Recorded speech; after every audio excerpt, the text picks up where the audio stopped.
Hey there, guys. Alright, today we are back with some more Vati. And this time we're going to be watching. Well, I already watched the lore regarding the main bosses, so it's like, might as well watch the lore of the Dark Souls 3 optional bosses.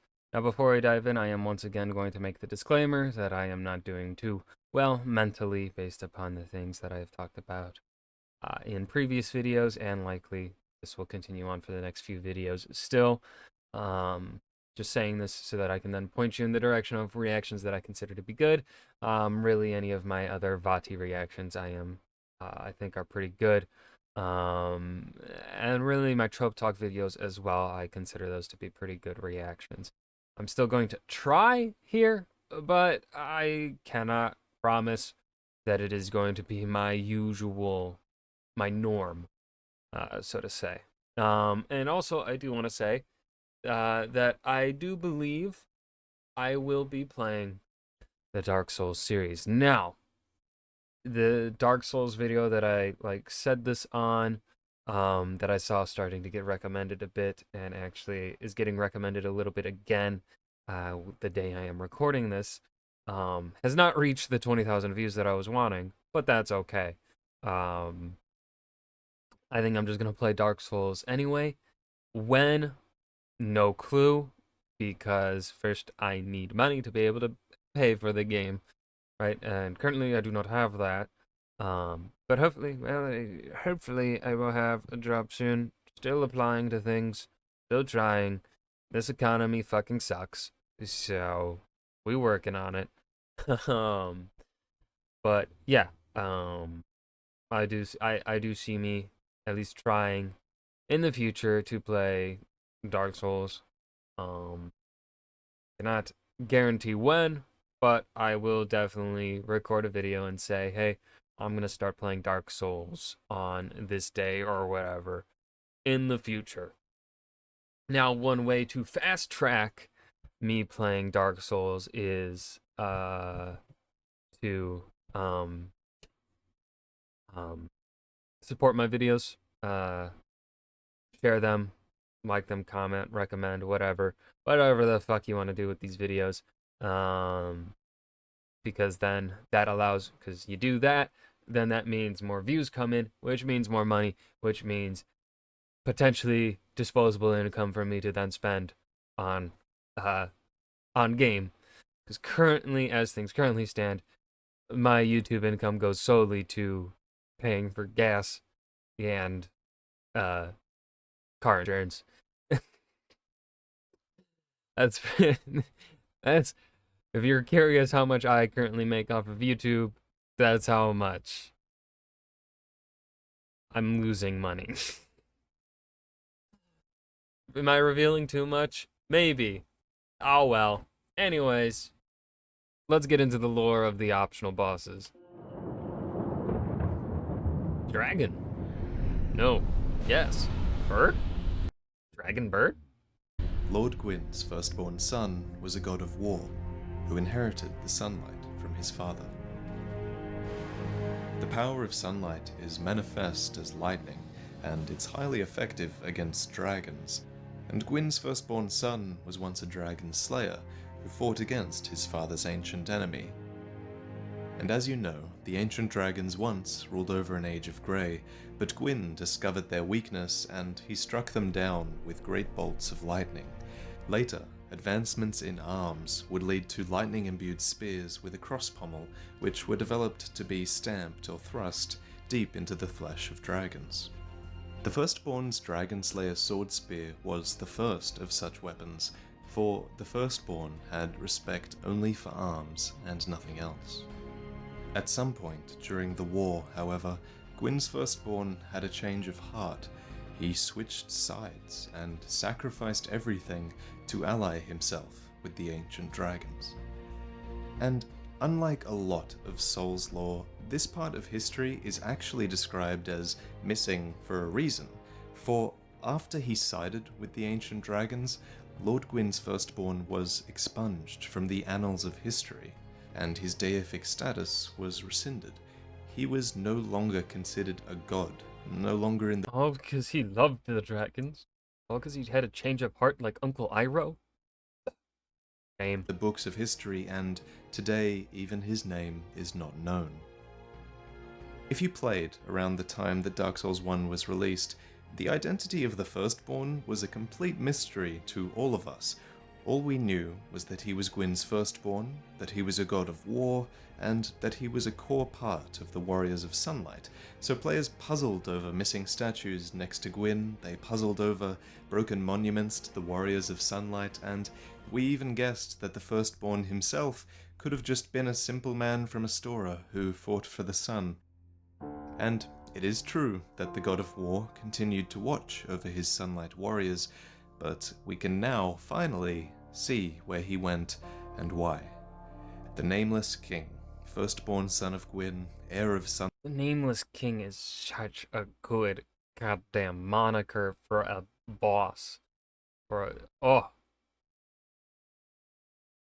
that's so good. What sucks about it, though, is that I can't use it in my writing because obviously, well, Dark Souls took it. Now, of course, these kind of names, you can use them for your own writing, right? But it's like it's one of those things where it's like, you know, if a big IP already used it, probably not a good idea for you to use it. Not because you're going to infringe on copyright or anything, um, but it's just, let's say people want to look up your, let's say you get fortunate enough, get enough views where people want to look up your character or the characters that you've written or whatever.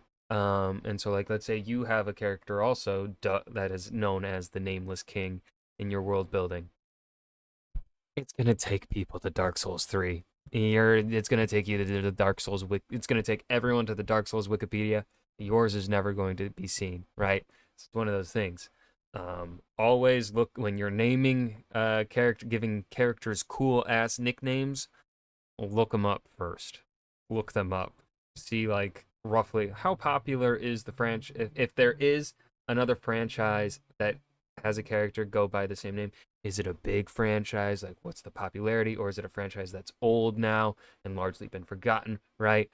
So unfortunately, despite the Nameless King being a sick ass name that I would love to give someone in, say, my own world building, I can't, because, well, that would only take, people would only be able to find the Dark Souls 3 Nameless King. They would not be able to find my Nameless King, right?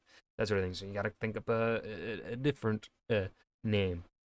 I have one character in my world building that has a badass moniker that they got after they died, but I'm not gonna say what it is because I don't want anyone to steal it. I don't want someone to steal it and then get published before me. It's mine. I'm keeping it secret. Keep it safe. Sunlight and God of War left the miracle Sunlight blade upon his father's coffin, perhaps as a final farewell. Now, this part of the Nameless King's history, it's been purposefully erased, but some players do think the traces of his existence still remain out in the world and cannot be erased. In fact, it's a popular theory, and I'll leave a link to a few sources in the description, that the Nameless King is referenced in the Faram armor set, which is this plate set that was named after a god of war. The mighty Lion Knights of Ferosa, worshippers of the war god Faram, wore heavy armor and were feared for their two-handed swordplay. This armor was blessed by the war god Faram.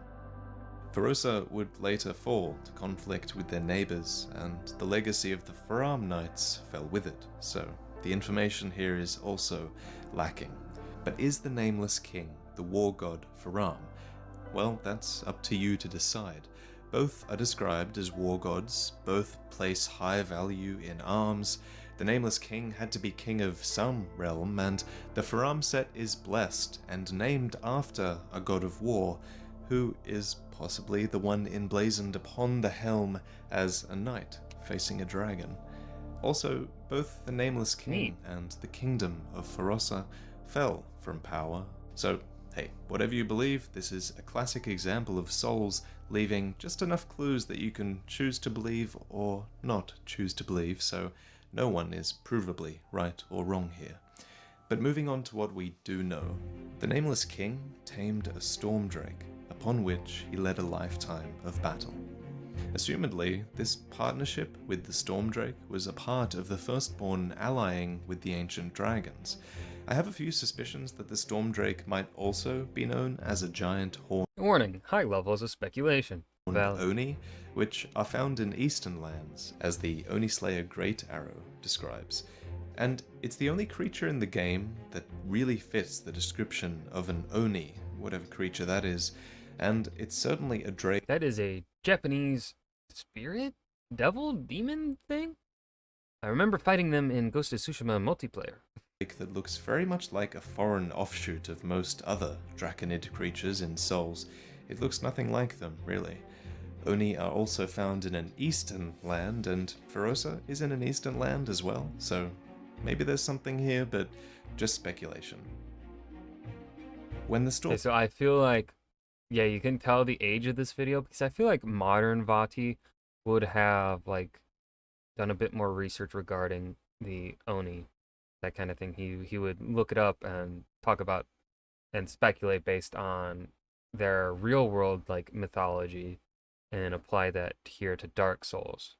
But because this is an older video, he was not yet doing that, or at least that's the vibe that I get from modern day Vati. Maybe I'm wrong. I don't know. I don't know him personally. Stormdrake fell, the king claimed its soul, as was customary in the Age of the Gods. In a giant flash, we see the Nameless King become imbued with the Drake's power of the storm, which is really reminiscent of Ornstein and Smo, absorbing one another in their boss fight in Dark Souls 1, as the Age of the Gods was drawing to a close there. Dark Souls 3's description of Smo's great hammer tells us that Smo was the last knight to remain at his post, guarding the ruined Holy, the big old damn milkers. cathedral. Ornstein, on the other hand, he long guarded the ruined cathedral, but he left the land in search Oh, that is such a beautiful shot with the moon and the ruins on the mountaintop. Oh, of the Nameless King. damn. So you're probably asking yourself, how did Ornstein leave the cathedral if I killed him in Dark Souls 1 and then again in Dark Souls 2? Well, remember, Dark Souls 3 is the game that very openly references the fact that events are doomed to repeat themselves. More than any previous game, this is a game about cycles, and the Lords of Cinder who contributed to their own cycle. We see so many cycles laid before us, so yes, a lot of narratives and plots in the game have been recycled. In a way, that's what the games are about. But in Dark Souls 3, it's nice because a lot of these plots are further along than ever before. Take Ornstein, for example. In this timeline, he survived until he tired of standing around in a cathedral, and he left. For during this dragonless age where he stood in the cathedral, Ornstein the Dragon Slayer must have felt quite bereft of purpose, so he left in search of the Nameless King. So the question becomes, did he intend to kill the Nameless King, or did he intend to serve him? Ornstein's set in Dark Souls 1 describes Ornstein as the captain of the 4 knights of Lord Gwyn, but the Leo Ring of Dark Souls 3 describes him as the first knight of the Sun's eldest born, the Nameless King. So, since I find it hard to believe that he could be both the captain of the guard to Gwyn and simultaneously the first knight of the Firstborn, I think it's most likely that Ornstein abandoned his duty as captain of the guard and then decided to serve the Nameless King instead, after he was exiled. But the best evidence that Ornstein remained a friend to the Nameless King is the Sacred Oath description, which labels him as not just the Nameless King's first knight, but his faithful first knight. Since the game is clarifying something like this, then I'm going to believe that he is loyal to the Nameless King. So Ornstein tracks down and pledges allegiance to the Nameless King. But what becomes of Ornstein after his arrival in Archdragon Peak? We find his armor and his weapon after the Nameless King fight, but it's just discarded to the side. It's not upon a corpse, it's not in a chest, and this is strange for Souls, right? It stands out. I don't think there's many examples of this happening. So sure, it wouldn't make sense for the armor to be upon a corpse, but items like this are at least meant to be in chests. So to me, it signifies that Ornstein didn't want to preserve anything at all from his past, or perhaps that he discarded his armor in the same way that many people here do, to begin the transformation into a dragon. So, is Ornstein alive? Is he dead? Was he killed by the Nameless King, or did he become one of the dragons in the shrine? His fate is left open for you to decide. So we've mentioned the spell Sacred Oath before, and its description reads, Sacred Oath, a miracle devised by warriors of the sun, tells the tale of the sun's firstborn, his faithful first knight, and the brave dragon slayer who served them both. The brave dragon slayer who served them both. So a few dragon slayers could fit this description, but I think it's most likely that this was Havel. Havel the Rock was a battlefield compatriot of Gwyn, the First Lord. He was suited in this armor carved from solid rock, and he wields the tooth of an everlasting dragon. Havel was followed by warriors who replicated his armaments and his weaponry and never flinched nor retreated from battle. Havel was the arch-enemy of Seath the Scaleless, which was the dragon who betrayed his own and allied with Lord Gwyn. This must have placed Havel in an awkward spot. He's a battlefield compatriot of Lord Gwyn, and yet Gwyn allied with a magic-wielding, traitorous dragon that Havel hates. In Dark Souls 1, it's implied that Havel was locked away by a dear friend, and all that time ago, we theorized that it was Gwyn himself who locked his hollowed friend away. We also talked about how a piece of occult weaponry was capable of killing the gods, and it was locked away in a basement with the rest of Havel's gear, and this fueled some theory that Havel plotted against the gods. In Lordran, Havel remained locked in that basement, but in Dark Souls 3, perhaps we see a different path to Havel's tale.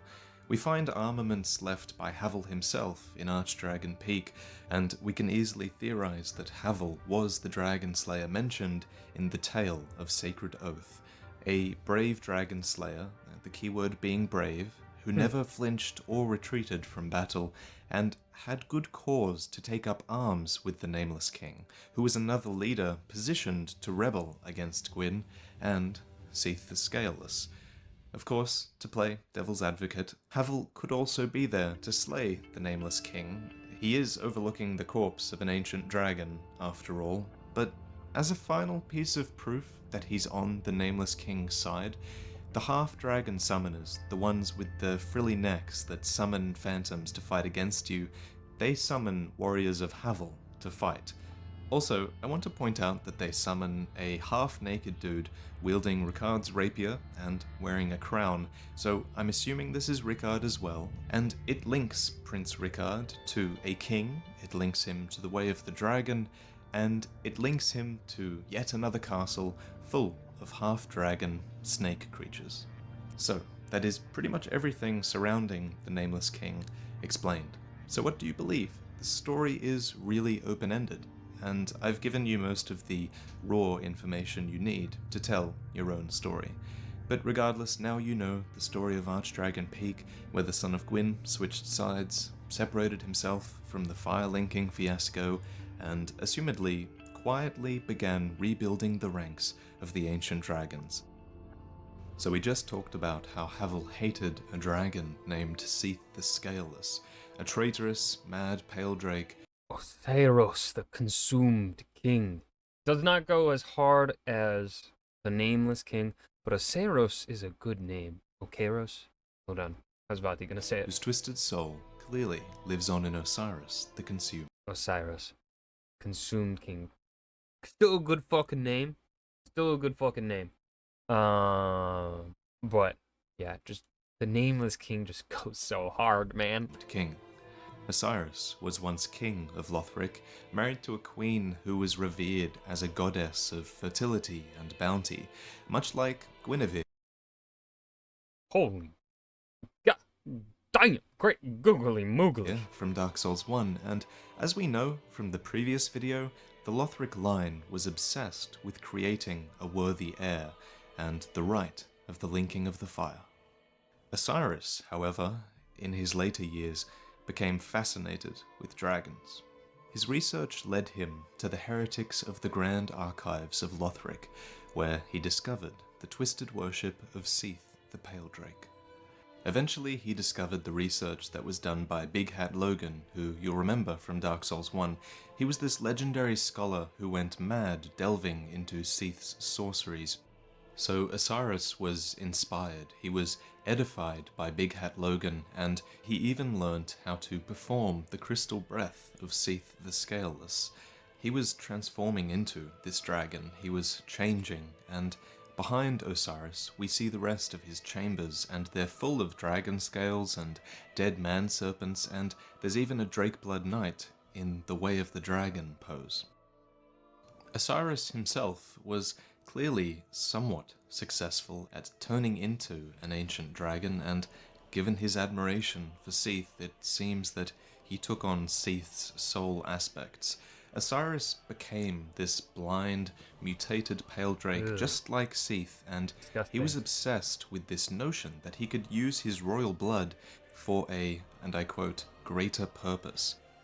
So he fathered this crossbreed child with his queen and named him Ocelot. After giving birth to Ocelot, her youngest child, the Queen of Lothric quietly disappeared. Let's talk about the queen a little bit. This queen either takes after Guinevere or is Guinevere, because in Dark Souls 1, Guinevere left the ailing land of Lordran in exactly the same manner that this queen leaves the ailing land of Lothric. Also, Guinevere of Dark Souls 1 also pushes the chosen undead to link the fire, and in Dark Souls 3, the Queen of Lothric is obsessed with finding people to link the fire, even placing powerful rings in the untended graves in the hope that one day an unkindled would rise to link the fire. So the parallels between these two are undeniable, and with the flame fading in Dark Souls 3 and this pus of man spreading across the castle, the Grand Archives, where Oceiros learnt all of his knowledge, closed its doors for good, and Oceiros remained, walled off behind this garden, clutching his dragon crossbreed Ocelot. Many assassins were dispatched to his domain, but none returned. We learn that the consumed king ascribed his resilience to the divine protection of the dragon scale. And when we stumble through the consumed garden, we find this pale drake cradling his invisible infant crossbreed before the fight. He's a very vocal boss, which is rare, and I think we need to dissect every line of his dialogue. You ignorant slaves. Finally taken notice, have you? Of the power of my beloved Ocelot, child of dragons. Well, I will not give him up, for he is all that I have. So first off, he calls us ignorant slaves, and I think this means that he's arrogant and he sees his subjects as slaves, or perhaps he's referring to us being slaves to the linking of the fire, which Lothric is known for. Then he says, "Finally taken notice, have you?" Which explains how he hasn't been disturbed for a very long time. He is out of the way, he's not a main boss, and he's also behind this fair line of defense and within a locked-off castle. We know it's been a long time because the main boss we fight in this area also gives us that impression. Oceiros believes that this crossbreed child named Ocelot is worth taking notice of, but is he, really? Ocelot is the crying baby in the boss fight, and if we could see it, we would probably see that it's a crossbreed between a dragon and the royal bloodline, and crossbreeds of this type have existed in the past. 3 others we know of are the Emerald Herald, Yorshka, locked up in the tower, and most notably Priscilla from Dark Souls 1. All that time ago in Dark Souls 1, we theorized that Priscilla was a crossbreed between a lord and a dragon. Specifically, a lot of people said that she was the offspring of Seath the Scaleless and Guinevere, and that parentage is really strongly mirrored here between Oceiros and his queen, who's basically Guinevere. And maybe I should have mentioned this earlier, but Priscilla also had the ability to turn invisible, which explains why Ocelot, the baby he appears to be cradling, cannot be seen. And if Oceiros is blind, like Seath was, then perhaps he's not even aware that his child is invisible. Priscilla also had this ability called Life Hunt, which apparently the gods feared. Presumably, Life Hunt, though it is never properly described, can harm the gods, and maybe the threat of this was what made the Queen of Lothric leave her home this time around. Because it is easy to believe that Oceiros would turn against his own kingdom. After all, Seath's soul line, as I'm calling it, they've all been betrayers. Seath betrayed the ancient dragons, the Duke of the Writhing Ruins in Dark Souls 2 set spiders upon the townsfolk, and I think it's most likely that Oceiros hoped that this crossbreed child would be this powerful weapon with Life Hunt, based on how he talks about it during the fight. However, this crossbreed didn't turn out as Oceiros hoped, clearly, and Oceiros' plan, maybe not such a great one. He is always referenced as deluded and mad. Ah, dear little Ocelot, where have you gone?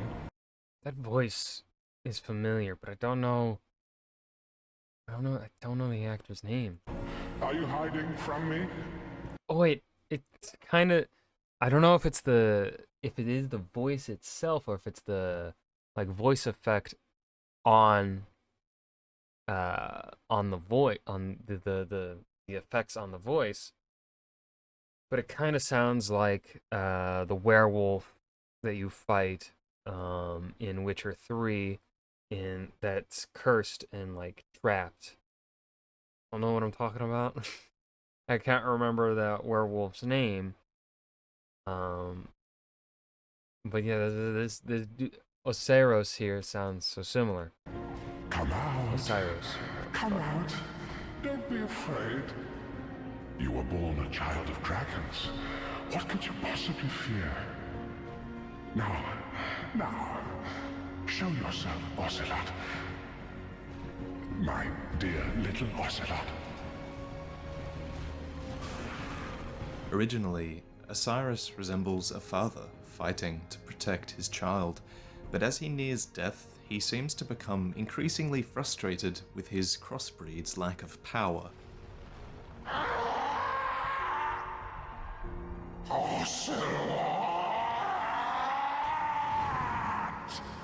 That's got to be the same dude that voices the werewolf in that Skellige like church or whatever the fuck it's called. He appears even to smash this baby he was cradling upon the ground, and he reverts to a more feral stage as he fights for his life against us.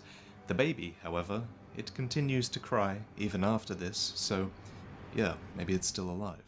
So, what are the consequences of Oceiros' treachery?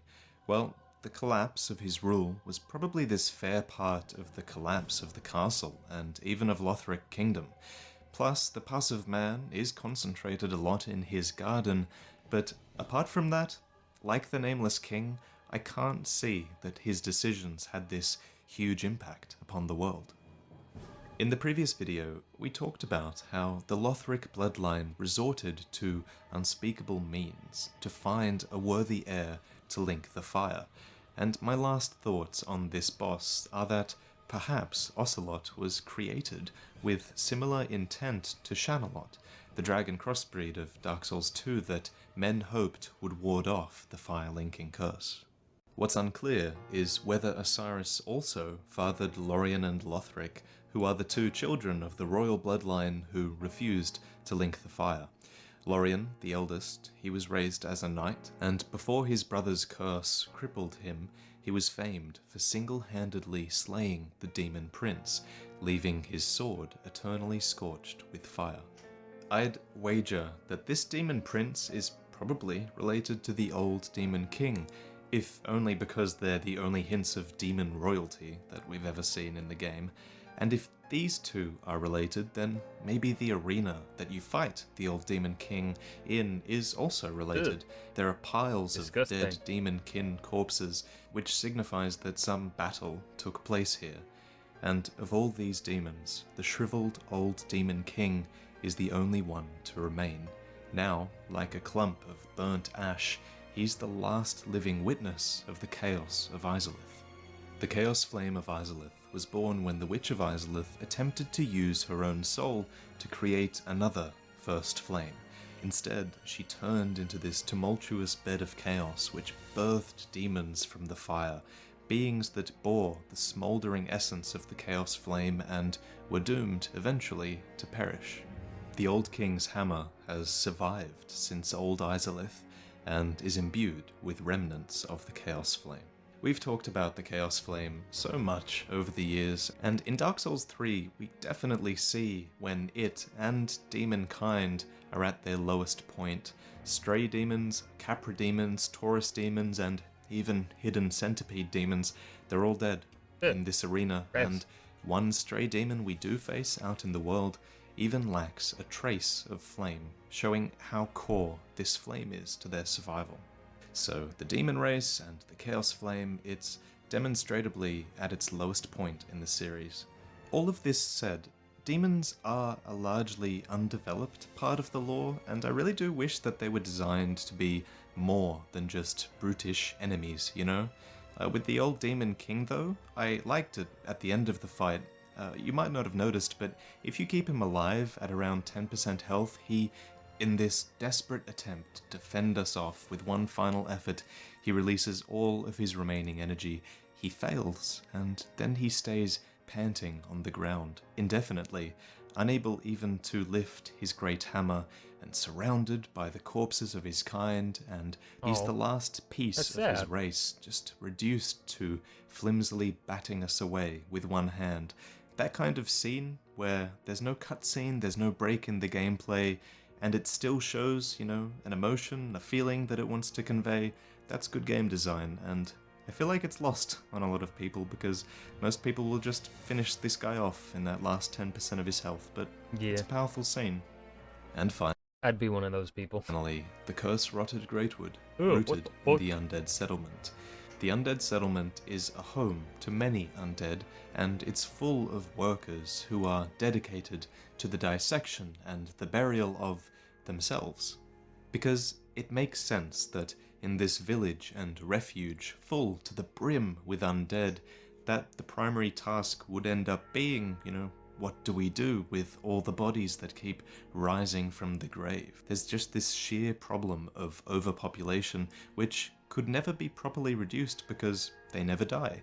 And as a result, in this place, you find undead caged together, dissected, hung, and buried, but probably just rising from the dead all the same to begin the process over again.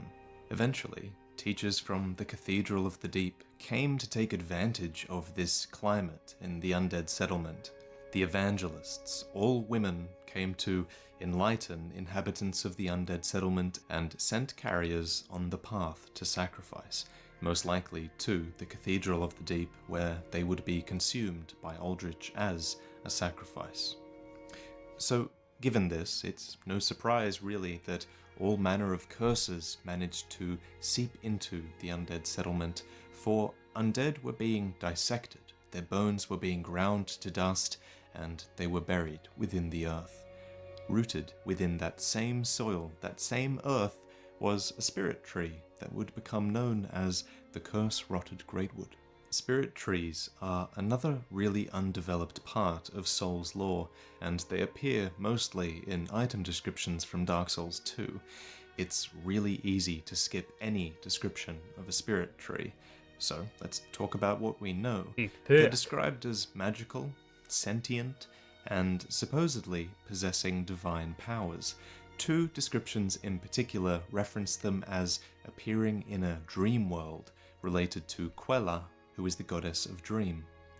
There was this one talking spirit tree that also turned itself into a shield to protect a small, frightened child.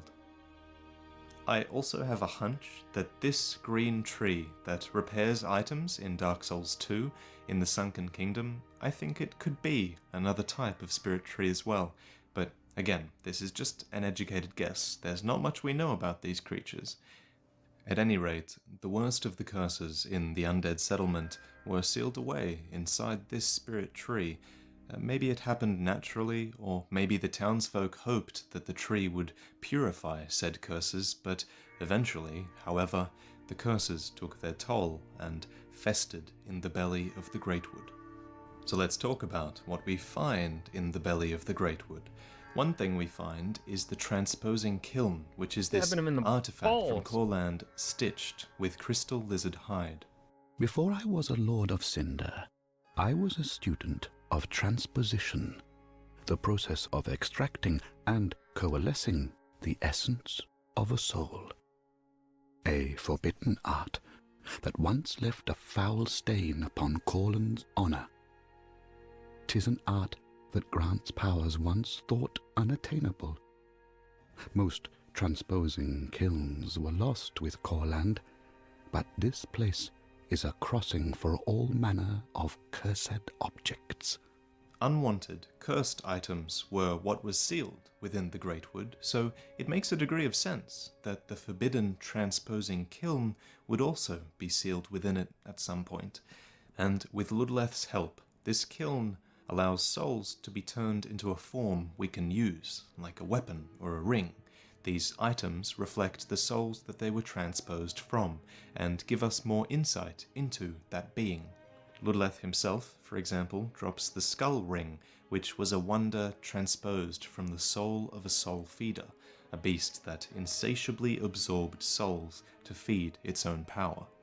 So when we transpose the curse-rotted Greatwood soul, we aren't getting items related to the Greatwood, we're kind of getting items that were related to the curses that were within the Greatwood. For example, one is the Spear of Arstor, who was this knight from Karim, fond of impaling his enemies, and he was credited with the dreadful creation of the Bite set of rings. This is one thing we get from within the Greatwood. Another is the Hollow Slayer Greatsword, which harbours the fears that lurk within the minds of Hollows, and is more effective at killing them. So this sword, it's fairly well known in Souls. It once belonged to Lucatiel of Dark Souls 2, and you might be able to see why the Hollows of the Undead Settlement would seal this sword away. It was known for killing their kind, and that's one hell of a curse to them. Let's talk about some comments from the previous video before I end this video. Siesta Yon Jugo says, "Why do you assume Aldrich saw Yorshka in his dream? Wouldn't Priscilla make more sense?" I'm not gonna understand this end here, I don't think. This is gonna be nerd talk. So that was Dark Souls 3 lore of the optional bosses.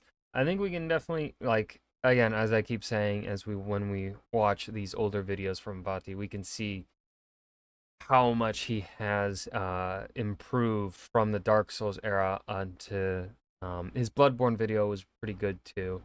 But really his Elden Ring videos, we're seeing him really knocking it out of the park. I feel like his Elden Ring videos are very like he's gotten very good at kind of making it more accessible to people that maybe aren't playing the game, or maybe they played the game and missed a bunch of stuff, right? I think he's definitely done a much better like back the lore, the videos here in the Dark Souls era that we have watched from Vati seem to very much be more tailored towards other people that have delved deep into the Dark Souls lore and are like studying the things here, right? It seems more of a that sort of thing, and not necessarily something for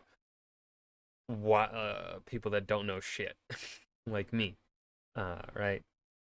Which is all fine and stuff, but I definitely think his newer videos are just fantastic. I mean, still good, just not as good as what he does in the modern day and whatnot.